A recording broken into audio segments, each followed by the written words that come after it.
오늘 진정한 검찰개혁을 찾아서 또 토론회에 와주신 모든 분들 감사드립니다.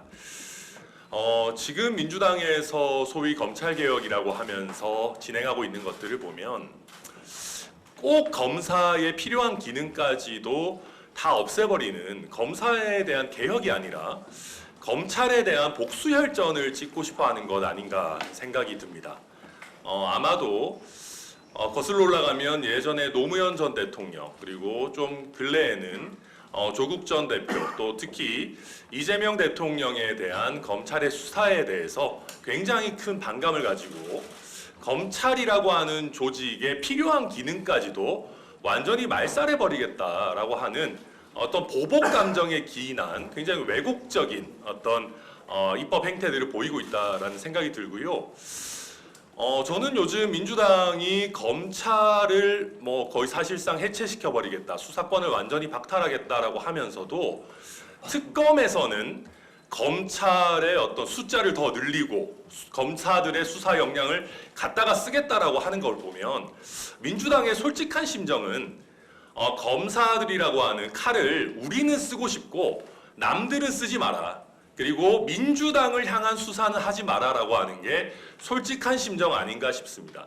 그리고 그런 민주당이 검찰의 민주당을 향한 수사를 막기 위해서 너무나도 많은 이 형사사법 어떤 체계를 훼손하고 우리 수사를 굉장히 엉망으로 만드는 것을 보면 저는 요즘 이런 생각합니다.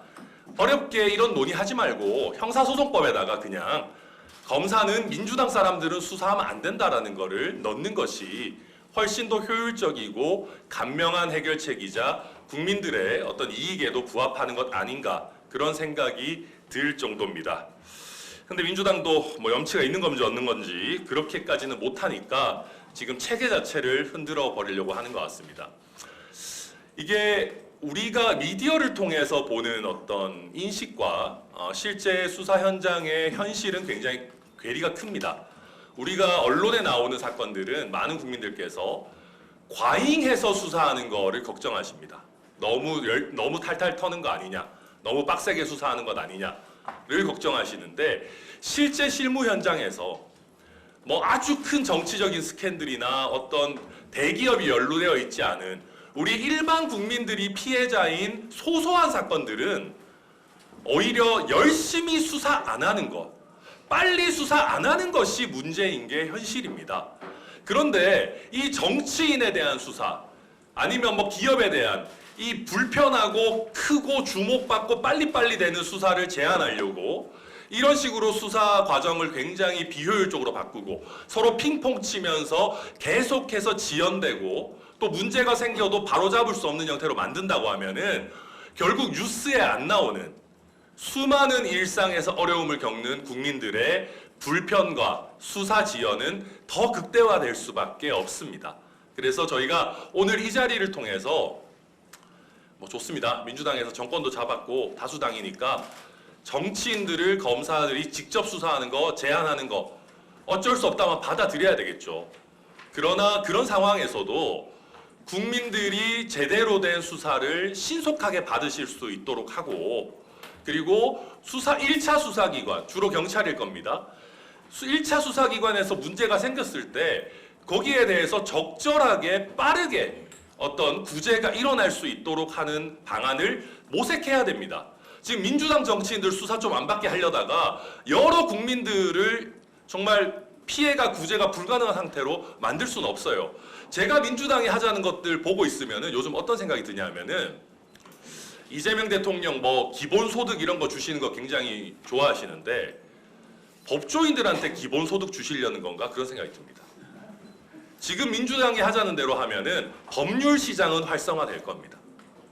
계속해서 경찰에서 한 사건들 검찰에 갔는데 검찰이 직접 보완 수사는 못하고 또 경찰에 돌려보내가지고 뺑뺑이 치고 여기저기 어디에 이의 신청하고 이런 것들이 반복되는 과정에서 변호사들의 먹거리는 좋아질 겁니다.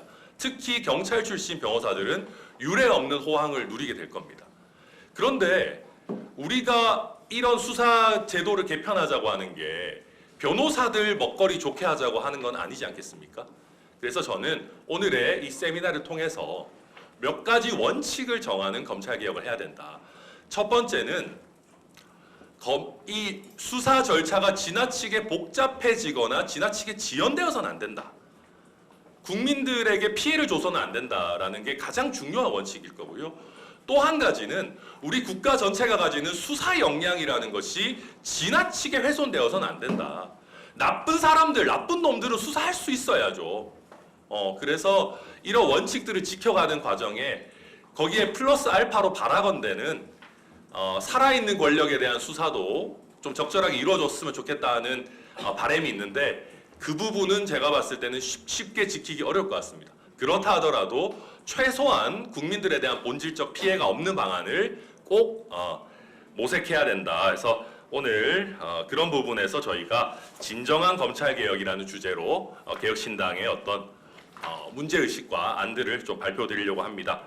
제가 너무 또 열심히 말씀드렸는데 오늘 무엇보다도 또 쉽지 않은 주제, 또 굉장히 중요한 주제들 발표해 주시는 우리 김정철 변호사님, 또 해외에 계시는데 또 발제 맡아주신 김혜원 변호사님, 또 양영석 변호사님 너무 감사드리고요. 또 토론을 맡아주신 금태섭 의원님 오랜만에 또 뵈서 또 너무 좋습니다. 그리고 이근우 교수님께도 감사드립니다. 마지막으로 지금 검찰개혁 관련해서 민주당과 정부 사이에서도 이런저런 논의들 좀 충돌들이 보이는 것 같은데 개딸을 따라가려다가 국민 전체의 정말 국익을 망가뜨리는 일은 좀 없었으면 좋겠다. 그리고 우리가 오늘 여러 가지 논의는 하겠지만 검찰의 최소한의 보안 수사권도 인정하지 않아서 검찰이 할 수 있는 거라고는 경찰이나 중수청에 사건을 돌려보냈다가 다시 받는 핑퐁 치는 것만 할 수 있도록 하는 그런 최악의 상태는 오지 않았으면 좋겠다. 그래서 제도를 엉망으로 만들더라도 최소한 보안 수사권 정도는 인정해야 되지 않겠느냐 하는 저의 의견을 밝히면서 인사 말을 마치도록 하겠습니다. 감사합니다.